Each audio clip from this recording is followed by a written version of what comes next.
The message came formatted like an apology. It was not an apology. I was 3 cups into a debrief at Lunar Command when my aide, Cole, slid the tablet across the table without a word. The council seal sat at the top of the document. 7 points, gold on black. I had seen that seal on 3 ceasefire treaties, 2 humanitarian resolutions, and 1 declaration that placed humanity under provisional quarantine. The quarantine had lasted 11 years. Nobody had asked us if we agreed. I tapped it open with 1 finger. Read it the way you read a diagnosis you already knew was coming. The council's language in the document was extraordinary, like silk draped over a blade. Remediation units was what they called the fleet they had dispatched toward human-occupied space, not an assault force, not a kill fleet. Remediation units, the kind of phrase that sounds like they were sending plumbers. Containment directive was the order those units carried, not invasion orders, not a war declaration. Containment directive, as if humanity were a spill on a clean floor. Species-level noncompliance correction was the formal name for what would happen to us if the containment directive proceeded without resistance. The translator note at the bottom of the document read, "No equivalent human idiom exists. Closest approximation, pest control." I set my coffee mug down.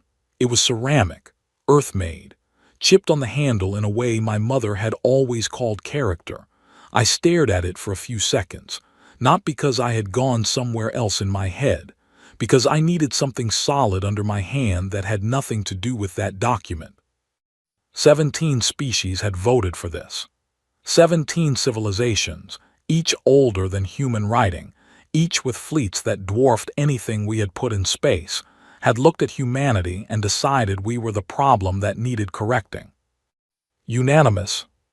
I picked the mug back up, finished the coffee. Cole was watching me from the far side of the table. He was 26 and good at his job, which meant he was also good at reading rooms. He had gone very still. "Pull up Admiral CO," I said. "Red channel now." "Yes, Commander." I slid the tablet back toward the center of the table and did not look at it again. There was an attachment buried in the data appendix at the bottom. I had almost missed it. A roster. Kepler station identification tags, cross-referenced against the remediation strike zones already logged in the Council's operational timeline. The same names, all the same names, 4,216 of them. I had memorized that number 3 years ago, on a Thursday, which people in my line of work started calling the Tuesday thing, because calling it what it actually was felt like standing too close to something that still had heat. I did not explain this to Cole. I did not explain it to anyone in that room. I pulled on my jacket, tucked the tablet under my arm, and walked toward the command deck. They sent a fleet. They called it a remediation. They cross-referenced it against a loss they had already caused once and apparently considered a precedent worth repeating. Bless their hearts. They had no idea what that meant. Admiral CO was on the channel inside 4 minutes, which was fast for a man who slept in a pressurized bunk 3 star systems away. His face on the screen looked the way it always looked before something terrible became something organized. Calm in the way that means all the alarm has already been processed and filed somewhere it cannot interfere with function. "Tell me," he said. 17-0 vote. Remediation fleet, already dispatched. I put the tablet against the screen pickup so he could read the header. They attached the Kepler roster to the operational timeline. He looked at it for 2 seconds. "How long do we have?" "If they are running standard Council approach vectors, 8 days before they are in range of the outer settlements." "Assets." 14 vessels positioned and ready. I need authorization to treat this as a reckoning-grade response. CO had been in the fleet for 30 years. He had negotiated 2 of those 3 ceasefire treaties with the Council seals on them. He had sat across tables from species who could dismantle a moon if they felt creative about it, and he had not blinked once. He looked at me through the screen. "Authorization granted," he said. "Bring it home, Vieira." He closed the channel. I turned to Cole. "I need every strike team leader on a secure line in 20 minutes. I need the tactical board updated with the remediation fleet's last known positions. And I need someone to make more coffee." Cole moved. The room around me moved. People who were good at their jobs doing what good people do when there is no more time for anything except the work. I stood at the window of the command deck and looked out at the dark. The council had sent killers dressed in paperwork. Efficient. Clean. They had done it before and it had worked before, and nothing in their data or their models or their 1,000 years of managing lesser civilizations had given them any reason to expect this time would be different. I thought about my mother's chipped mug, about 4,216 names, about the particular way that certain kinds of anger feel less like emotion and more like a tool you reach for because it is solid and familiar, and it steadies the hands. We were not a peaceful people who had reluctantly learned war. We were something else entirely, something the Council's models had never accounted for, because the models looked at our cities and our treaties and our carefully worded diplomatic protests and concluded they understood what we were. They had read the surface. They had never read what lived underneath it. 8 days. I went to work. The War Council convened at 400 hours in a room that had no windows and no chairs comfortable enough to make anyone want to sit for long. That was intentional. Long meetings make people soft. We did not have time to be soft. 12 humans around a table, plus 1 alien. Envoy Srathvel had technically been assigned as an observer. He was a council defector, which made him useful, and also made him the kind of person you watch from the corner of your eye the way you watch a pot you are not sure has fully cooled. 4 limbs. Gray skin that had a faint iridescence under artificial light. He smelled like ozone and old paper, which was either a species characteristic or the result of spending too long in human-controlled atmospheres. He had shown up to the War Council without being invited. I had let him stay because watching him watch us was giving me useful information. He kept doing the alien equivalent of blinking too fast, the specific gesture his species made when its probability models were failing in real time. Admiral Seo was at the head of the table, eating a sandwich, not because he was relaxed, because he had learned decades ago that his body would not give him the option to eat once the operational phase started, and a commander who collapses from exhaustion in the 4th hour of a crisis is not a useful commander. Lieutenant Cruz was arguing with the engineering lead, a sharp woman named Lena, about optimal reentry vectors for the outer settlement corridors. They were not arguing the way people argue when they are afraid. They were arguing the way people argue about something they have already decided to solve and are simply working out the clearest path to the solution. Specialist Torres was asleep in her chair. She always did this before deployments.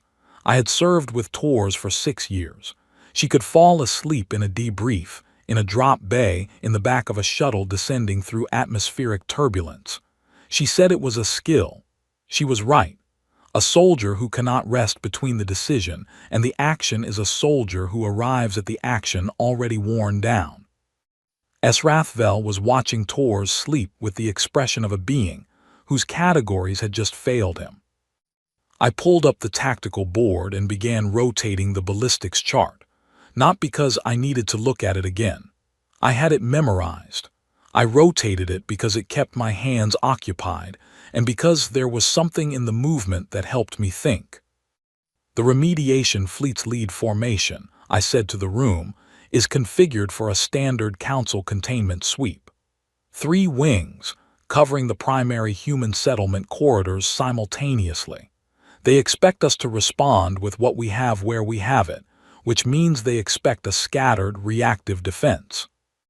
Lena stopped arguing with Cruz. Torres cracked one eye open. "We are not going to do that," I said. I pulled the holographic overlay and placed our 14 vessels on the board. What I showed them was not a defense. It was a shape. 14 ships positioned not to block the Council fleet but to redirect it. The way a river is not stopped by the rocks in its path but shaped by them, turned, sent somewhere specific. We are not defending our positions, I said. We are inviting them into a corridor of our choosing. The room was quiet in the way. A room goes quiet when people are thinking hard and fast. Then Cruz said, that puts the outer settlements in the initial approach path. For approximately 4 hours, I said, during which time our settlement teams will have completed full evacuation of the 3 at-risk zones.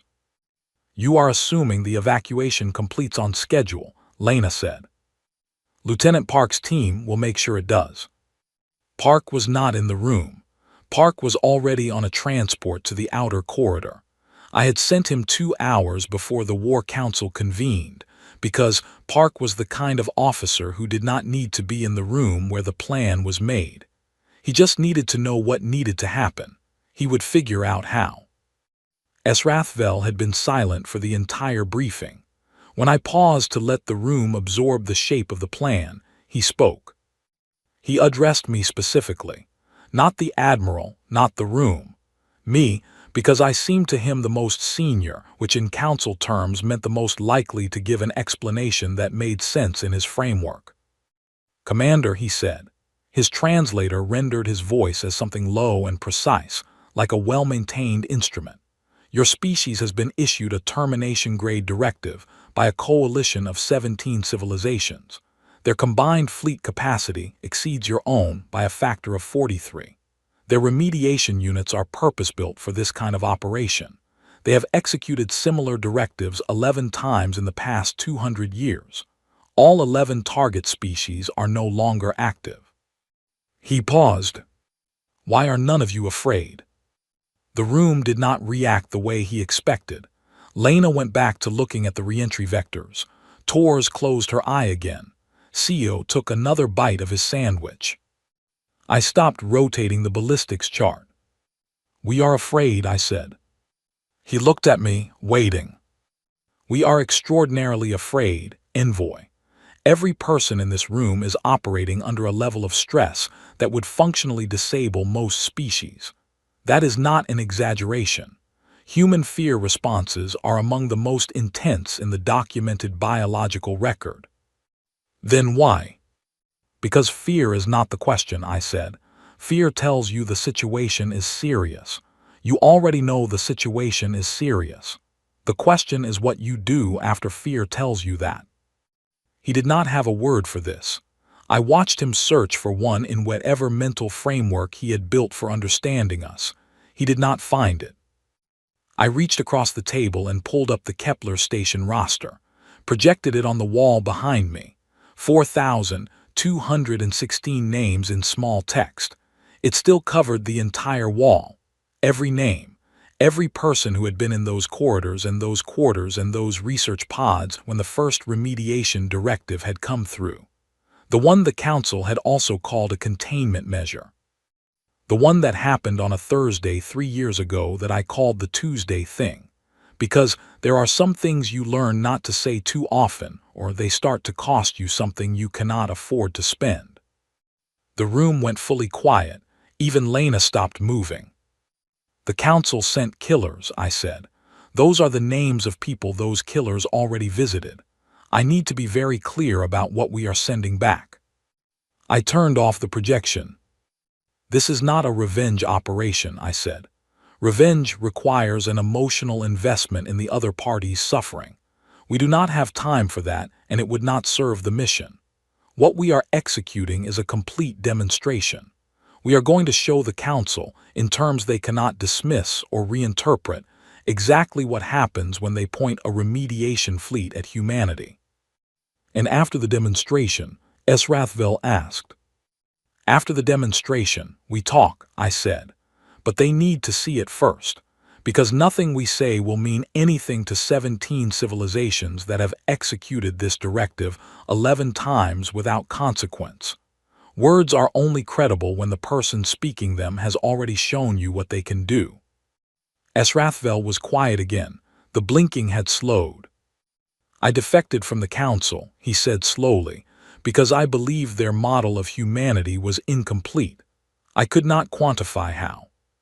He looked around the room, at Tor sleeping, at Cruz sketching approach vectors on a data pad with the focused calm of a person solving a puzzle, at Sio finishing his sandwich, at Lena cross-checking supply chain logistics with the same expression she might use while reviewing a grocery list. I understand now, he said. Your model of yourselves is different from their model of you.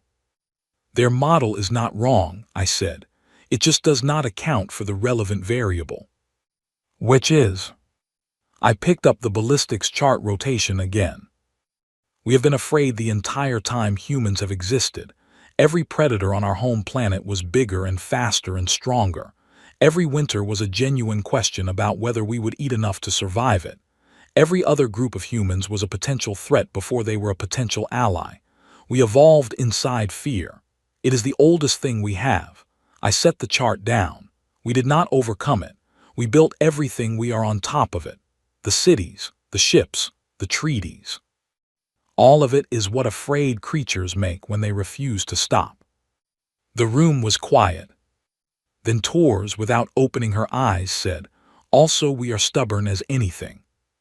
Someone laughed. It broke the tension the way a window breaks, clean and sudden, and then the room was moving again, 12 people turning back to their work with the specific energy of people who have been reminded of what they are and why it matters. Srathvel watched us for a long moment. Then he picked up a data pad from the table and asked Lena if she could walk him through the approach vector calculations. She did not look up from her screen. "Sure," she said, "pull up a chair." He did. I went back to the tactical board. 8 days, 14 ships, 1 shape. We were not going to fight a larger fleet. We were going to show it something it had never encountered and would not know how to categorize until it was already over. The chase started on day 3 and was not technically a chase. That was the first thing the Council's remediation fleet got wrong. I watched the tactical board from the command deck of our lead vessel, while Lieutenant Cruz updated position markers in real time.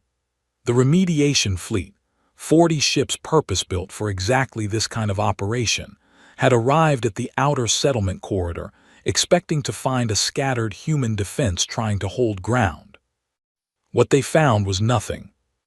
Clean space, evacuated settlements, no resistance at the initial contact points, and 14 human ships that were not blocking them, not engaging them, not doing anything that matched the tactical templates the Council's commanders had trained on for their entire careers. The remediation fleet repositioned 11 times in the first 6 hours. I know what repositioning looks like when it is tactical and intentional. I also know what it looks like when it is a symptom. "They are reorienting again," Cruz said. "I know. That is 12 times. I know. What are they looking for?" "Us," I said, "in the place they expect us to be."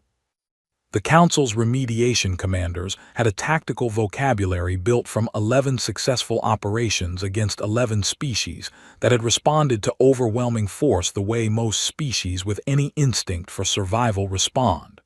Retreat, negotiate, attempt to protect the most populated zones, concentrate assets at the most defensible positions, and hope the attacker has limits. We were not doing any of that. We were moving, not retreating, moving with a specific purpose that did not map onto any pattern in their database, which meant their commanders kept repositioning to find an angle that made sense to them. Every time they repositioned, they moved a fraction closer to the shape I had drawn on the tactical board 4 days earlier. They were doing it to themselves. "Gas station contact," Cruz said. "Team 4 is on approach." Lieutenant Park's team was operating in a different sector entirely. Team 4 was led by a young officer named Cal who had the particular quality of seeming unremarkable, until the moment he was in a situation that required something extraordinary, at which point he became very difficult to account for. Gas Station was a council garrison outpost, 40 units, solid fortifications at every standard entry point. The kind of defensive setup that, according to every tactical manual ever written by a species with strategic sense, should have held long enough to matter. Cal's team took it in 11 minutes. I read the after-action report twice. The garrison had correctly identified and fortified the 4 logical entry points. They had coverage on every approach corridor. Their positioning was, by any standard framework, correct.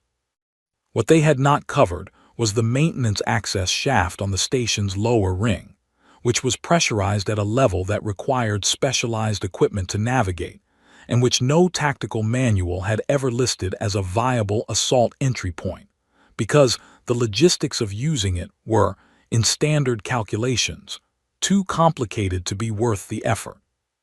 Cal's team had used it anyway.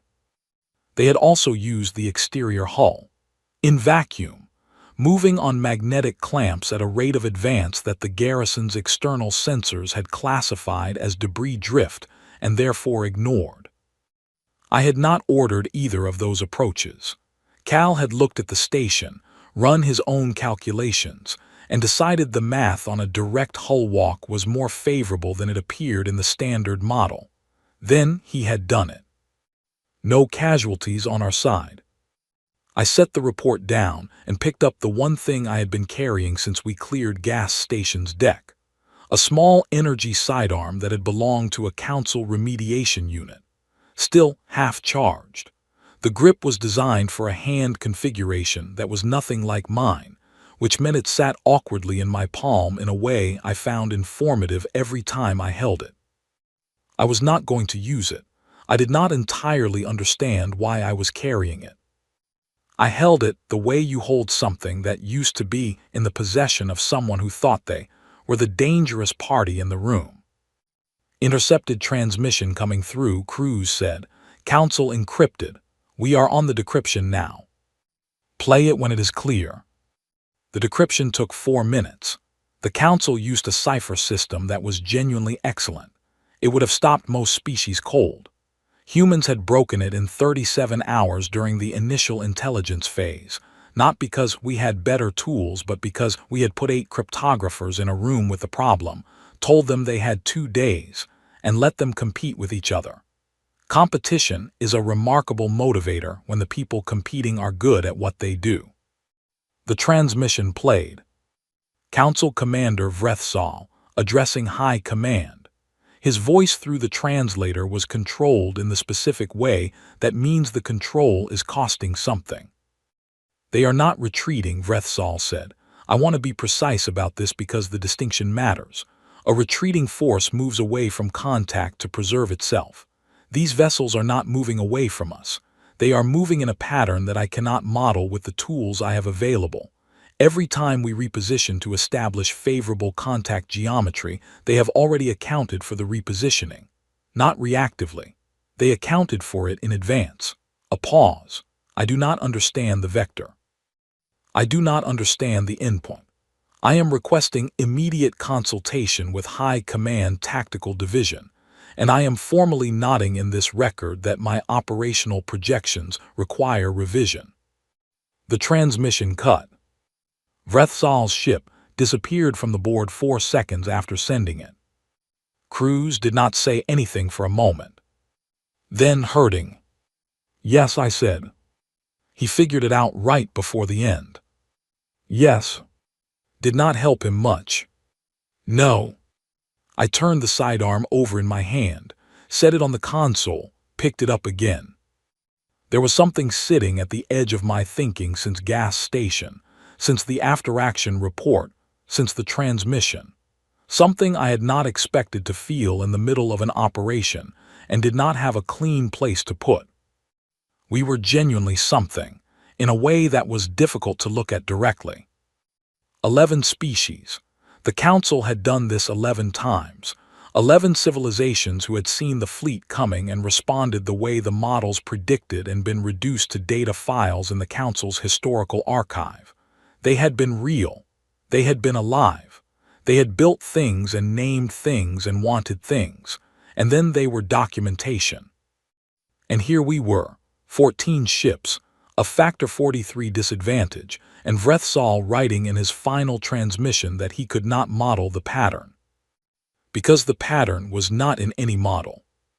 Because the pattern was what you get when you take afraid creatures who built everything they are on top of their fear, and you give them a problem that has no comfortable solution, and you watch what they do instead. Cal walking on the exterior hull in vacuum, because the math looked more favorable. Tor's sleeping before a deployment, because she knew how to manage her own resources. Cruz arguing about approach vectors at 4 in the morning, because the problem was interesting and interesting problems deserve full attention. Esrathvel, a council defector, sitting next to Lena and learning to read a human ballistics chart because the council's model was incomplete and he wanted to understand. I sat with that for a moment. Then the board updated. The remediation fleet's latest repositioning was complete. I looked at where they had placed themselves. Then I looked at where I had pre-staged 6 of our vessels 4 days ago, silent and dark in the gravity shadow of a collapsed stellar remnant at the edge of the Cala Nebula. The remediation fleet had just moved into the approach geometry that put those 6 vessels directly behind them. Their 40 ships had been reduced to 6 operational units across 3 days of engagement. Those 6 had just positioned themselves inside a corridor. They could not exit without passing through either our 12 active vessels ahead or the 6 silent ones behind. The shape on my tactical board was complete. I opened the communications channel to the surviving council vessels. This is Commander Vera Akafarnash, Human Diplomatic Enforcement. You have been issued a reckoning-grade directive by one civilization with a factor 43 fleet disadvantage and 14 vessels against 40. I let that sit for a moment. You have 6 ships remaining. We have 14, all operational. I am inviting you to stop moving and listen to what I am about to say, because what I am about to say is more valuable to you than any alternative currently available. The 6 ships stopped moving.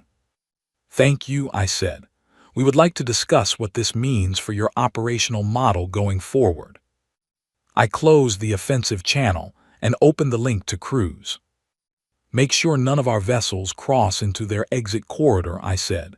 They need to feel like this is a conversation, not a trap. Is it a conversation? Cruz asked. It is both, I said. The best conversations are. I set the sidearm down on the console. Picked it up again. Hunting implies the prey does not know.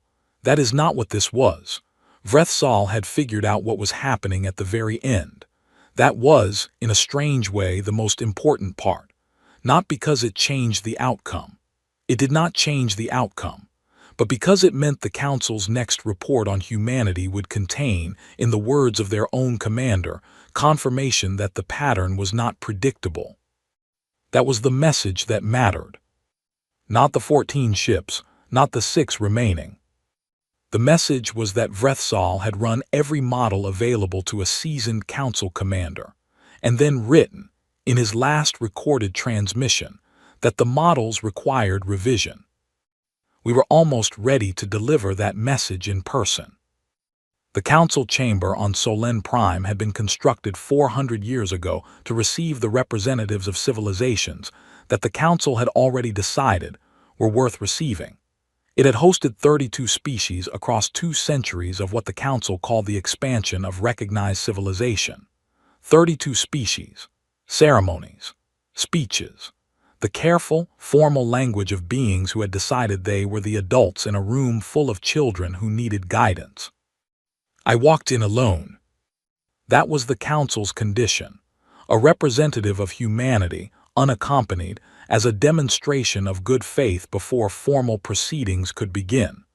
The implication being that a species that arrived alone was a species that trusted the process, that trusted the room. I trusted the room the way I trust a well-maintained piece of equipment. I understand exactly what it does, and I do not make assumptions about what it will do beyond that. The chamber was designed to make visitors feel small. 17 tiers rising on all sides, each occupied by representatives of the council species. The ceiling 700 feet above, lit in the particular spectrum that mimicked the light of Solent Prime's sun, which was dimmer and cooler than Earth's, and produced the constant impression of an overcast afternoon on a world that had decided to make you feel slightly less substantial than you were when you walked in. Every surface said, "You are temporary and we are permanent." I looked up at the ceiling for a moment. Then I walked to the center of the floor where a negotiating table had been placed, 7 million years old, according to the Council's own documentation. Stone from a planet that no longer existed. Every significant species agreement in the Council's history had been reached across this table. I set my coffee mug on it. The ceramic made a small, clear sound against the ancient stone. The mug was chipped on the handle, earth-made. My mother had owned it for 20 years before I had. She had used it every morning of her adult life and called the chip in the handle character. Several of the council representatives on the lower tiers shifted. Not dramatically. The slight repositioning of beings who had encountered something they had not accounted for and were recalibrating. Presiding speaker, Aleph Von, addressed me from the highest tier. Aleph Von was the oldest representative in the chamber, a fungal-based species that measured their own age in geological cycles rather than years. The translator rendered her voice as something resonant and layered, like sound moving through dense material. "Commander Akafernash," she said, "you are the representative of humanity." "I am." "You present yourself alone, without delegation, without formal security arrangement." "Yes." She processed this for a moment. 17 tiers of 17 species processed it with her. I had been briefed on most of them. Some communicated in color shifts, some in subsonic frequencies, some in complex gestures that their translators converted to language. All of them were watching me with the specific attention of beings who had expected something different and were not yet sure what to do with what they had gotten. "We will proceed," Aleph Von said. The formal proceedings took 40 minutes. I let them take 40 minutes because formal proceedings serve a function even when, and especially when, everyone in the room already knows the substance of what needs to be discussed. The structure of a formal process gives all parties the language they need to refer back to later. It creates a record. Records matter. I listened. I answered when addressed. I did not volunteer information the proceedings did not ask for. Then the formal proceedings concluded. Aleph Von was silent for a moment after the closing formula. The silence had a texture to it, not awkward, deliberate. "You should be extinct," she said. Not as an insult. It was a statement of genuine, undefended confusion. The kind of thing you say when reality has failed to align with the model you built for it, and you are still trying to understand where the model went wrong. "Our projections were thorough," she continued. "The fleet capacity differential, the technological disparity, the historical precedent from 11 prior operations. Every variable we measured placed your species in a state of non-viability within 4 days of the remediation directive's execution." I looked at her. "I know," I said. She waited. "Your projections were not wrong," I said. "The variables you measured were real. The math was correct. The fleet capacity differential was exactly 43-1. The technological gap was accurate. The historical precedent was valid." I paused. "You modeled the wrong species." The chamber was quiet. 700 feet of quiet, from the floor to the ceiling and back. "Elaborate," Aleph Von said. "You looked at humanity's history and you saw cities, treaties, diplomatic protests, appeals to the council through formal channels over 11 years of quarantine. You saw a species that builds infrastructure and negotiates and organizes its conflicts into legal frameworks. I put both hands flat on the table on either side of the coffee mug. That is all accurate. We do those things. But those things are not what we are. Those are what we built because of what we are. A representative from the third tier shifted in a way the translator rendered as, "Request elaboration." What you are, I said, before you are diplomats or builders or signatories to any agreement, is the oldest surviving thing in your species' history. You are what was there before the cities, before the language, before the first agreement between two groups of your kind. I looked around the chamber. Every species in this room is the descendant of something that survived long enough to build what you are now. That is the common thread. But the conditions of that survival were not the same for all of you. Some of you evolved in environments that rewarded cooperation above all else. Some of you in environments that rewarded patience. Some of you in environments where the primary pressure was navigating complex social structures. I picked up the coffee mug, held it. Humanity evolved in an environment that rewarded refusing to stop. Every predator we shared our planet with was larger and faster. Every winter was a genuine threat. Every neighbor was a potential danger before they were a potential ally. We spent 200,000 years being the most vulnerable and most persistent creatures on a planet that was trying to remove us from it. I set the mug back down. You looked at the civilization we built and concluded you understood us. You modeled the diplomatic protests, the formal appeals, the ceasefire treaties. You concluded that a species capable of those things was a species that could be managed with sufficient force. I looked at HFY. You never modeled what built those things. You never asked what a species looks like when it refuses to be removed from existence. The chamber held its quiet. I reached into the case I had carried to the table, removed 17 data cores, placed them in a line across the stone surface, one for each council species represented in the chamber. Each core contained the complete operational record of the past 8 days, every strike team decision, every moment a human officer made a choice that fell outside any predictive model, every intercept, every repositioning. The complete record of what 40 council vessels had encountered when they arrived expecting a species that would behave the way the model predicted, including Vrethsal's final transmission. This is what we sent back, I said, not a counterfleet configured for maximum destruction, not a negotiating delegation, not a surrender. I tapped the first core. We sent you a complete record, so that your models can be updated, so that the next time a council vote is called on a species-level directive against humanity, the beings casting that vote have accurate information about what they are voting for. HFY looked at the line of data cores, then at me. You are not here to negotiate terms of peace. There is nothing to negotiate, I said. We were not at war with the council. The council issued a directive. We responded to the directive. The directive is no longer operational. We are here to discuss what comes next. And what comes next, she said slowly, is determined by us. No, I said. What comes next is determined by accurate information, which you now have, and by a choice that 17 civilizations make with that information in front of them. I let that sit. Then, we want what we have always wanted.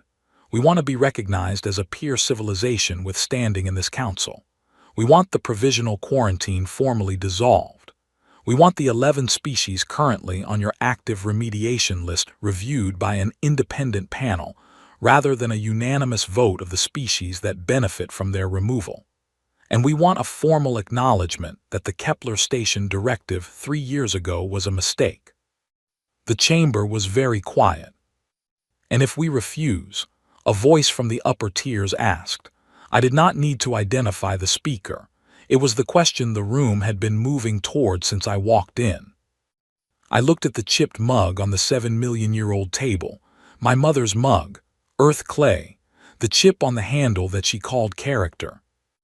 Envoy Vrethsal was a capable commander, I said. He saw what was happening in his last transmission. He understood what he was looking at. He described it accurately. I lifted my eyes back to Aleph Vaughn. You have his record in those cores. You can read exactly what a capable council commander said when he encountered us in a situation with no comfortable exit. I picked up the mug. You know what that means for the next time. Aleph Vaughn was quiet for a very long time. The kind of quiet that is not absence but presence.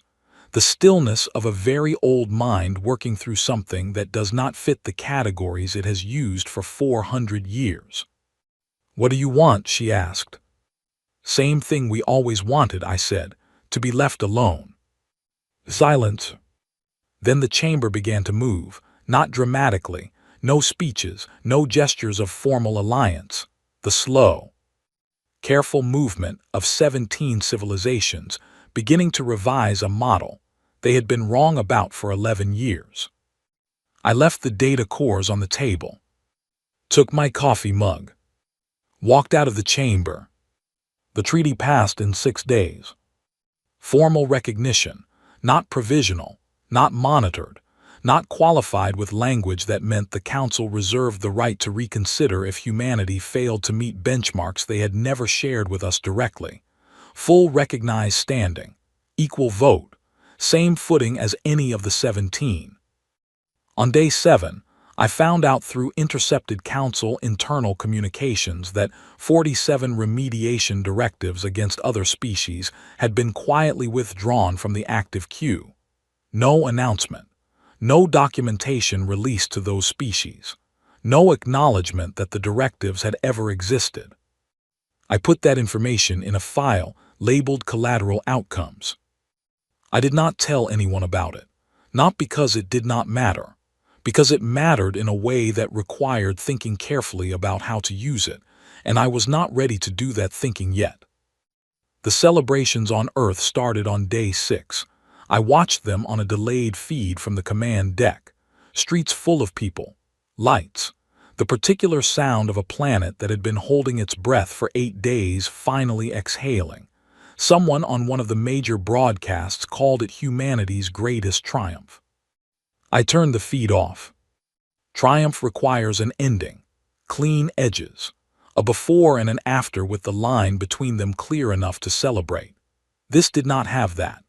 What this had was a new situation with new variables, and the same 4,216 names that I had started with, and those names were not gone, and the fact that the Council had signed a recognition treaty did not change what they were or where they were.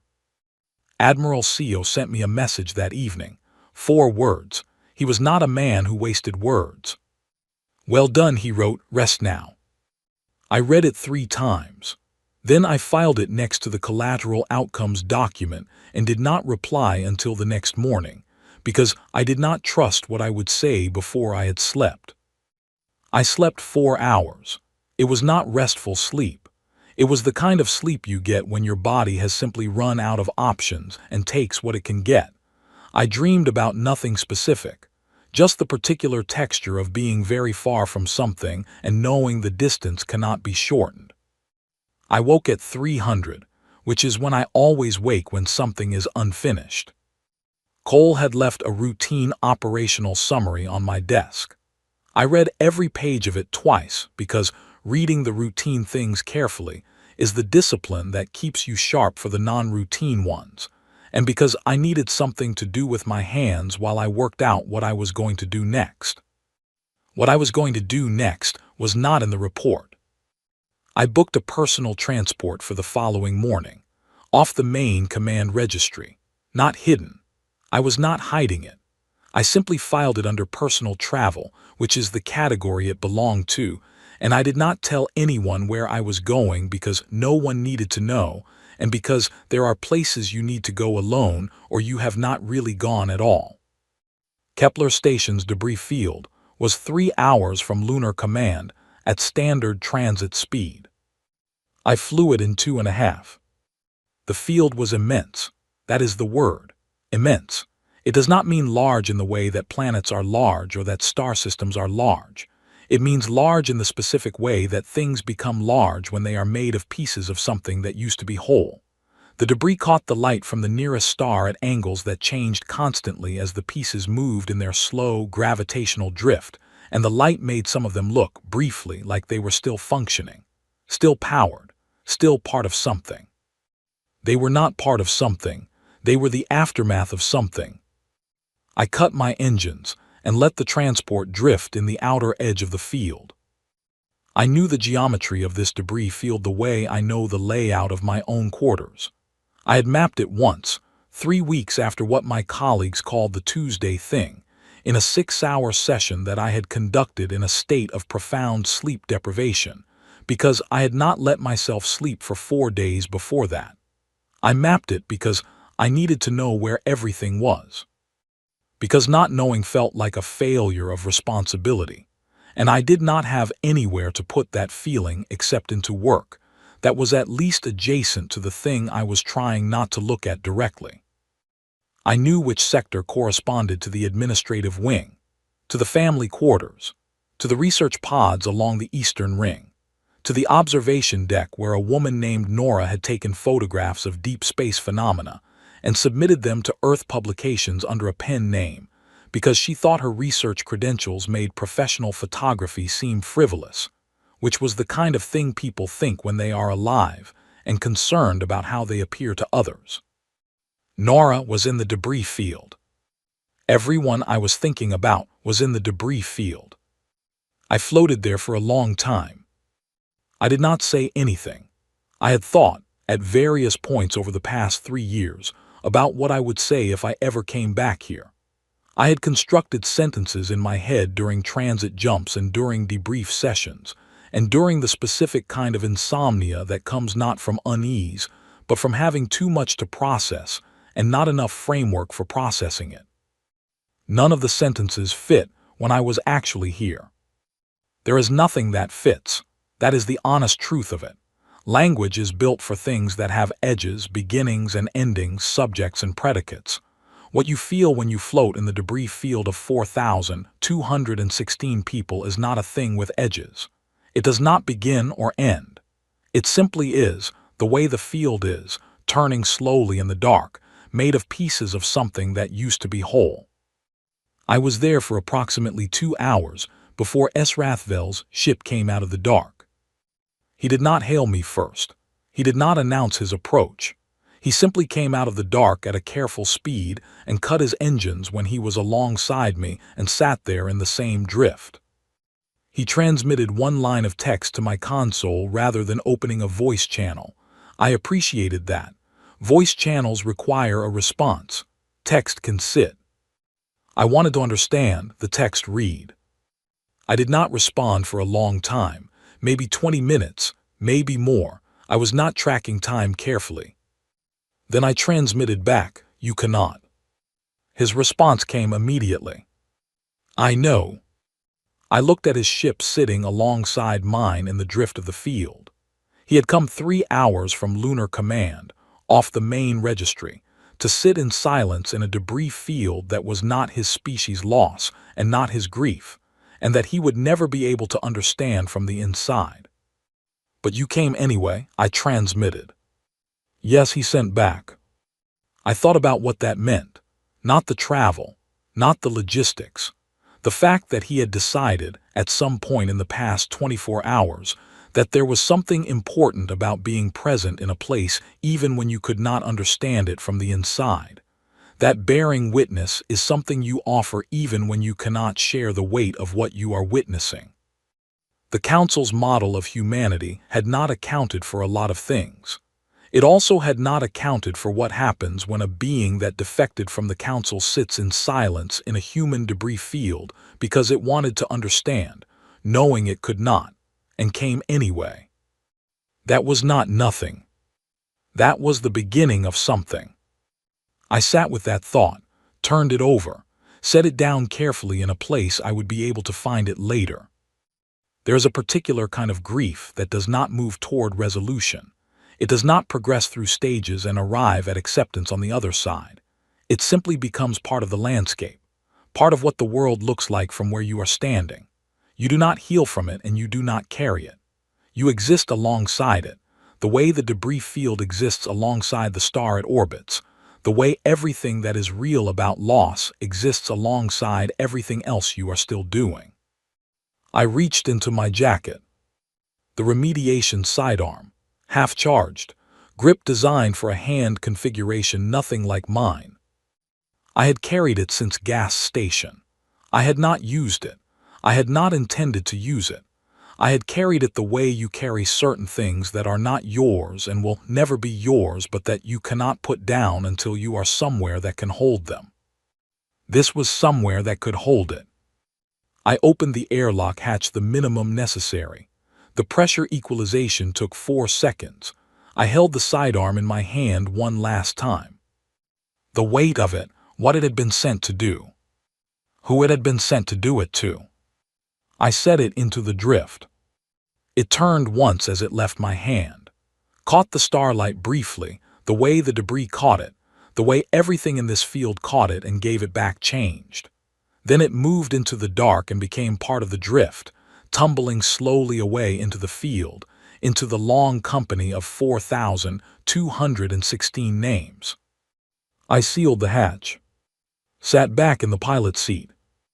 Looked at the field for a while longer, the way it moved, the slow, gravitational patience of it, the way the pieces of things turned in the light of a star that did not know what it was lighting. Esrathvel sent another text. Is there anything I can do?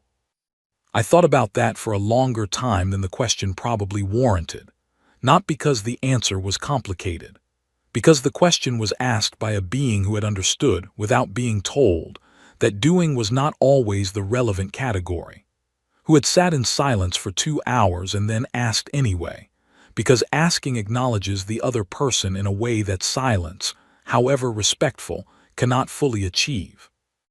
No, I transmitted, but thank you for asking. I will stay as long as you need, he sent. I know, I sent back. I did not need him to stay long. I needed to do one thing and then I was going to go home. I opened the comm channel, not to Earth, not to Lunar Command, not to Esrathvel's ship sitting alongside mine in the drift. I opened it to nothing, to the frequency that carries signal into open space and does not expect a reply, the kind of channel that goes outward and does not come back. We are still here, I said. My voice in the empty cockpit was not loud, not formal, not the voice I use in command decks or council chambers, just my voice, the one that exists before all the other versions of it. I closed the channel. Started the engines. Esrathvel's ship came alongside me as I turned for home, and we flew the first hour in parallel before he peeled off toward his own registered docking bay, and I watched his navigation lights move away through the viewport until they were small and then gone. The rest of the flight back I spent thinking about nothing specific, not the treaty, not the operational data, not the 47 directives that had been quietly withdrawn from the Council's active queue, not the Kepler roster or the after-action reports or the chipped mug sitting in my jacket pocket.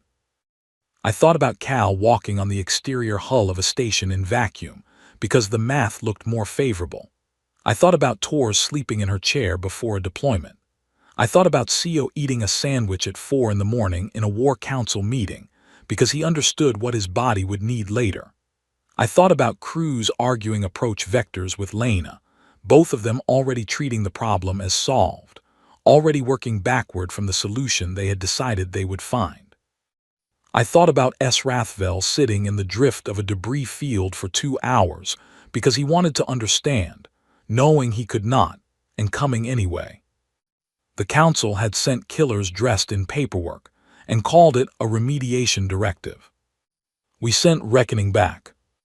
Reckoning looked like 11 minutes at gas station, and a chipped coffee mug on a 7-million-year-old stone table, and a woman floating in a debris field with nothing that fit, and the understanding that nothing fitting was not the same as there being nothing to say.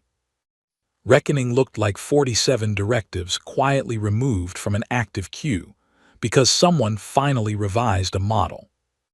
Reckoning looked like a council defector sitting in silence alongside a human ship in the dark, in a field of loss that was not his, because he understood that presence is sometimes what you offer when understanding is not available. We did not win because we were stronger. We were not stronger. The math had been 43-1, and the math had been real. We won because we were the thing we had always been, underneath all the cities and the treaties and the carefully worded appeals to civilizations that had decided they knew what we were. We were 200,000 years of refusing to stop. We were afraid creatures who built everything on top of their fear because stopping was not one of the options. We were gas station. We were the silent ships in the gravity shadow of a dead star. We were the chipped mug on the ancient table. We were 4,216 names in a debris field that would orbit its star for 10,000 years. We were still here.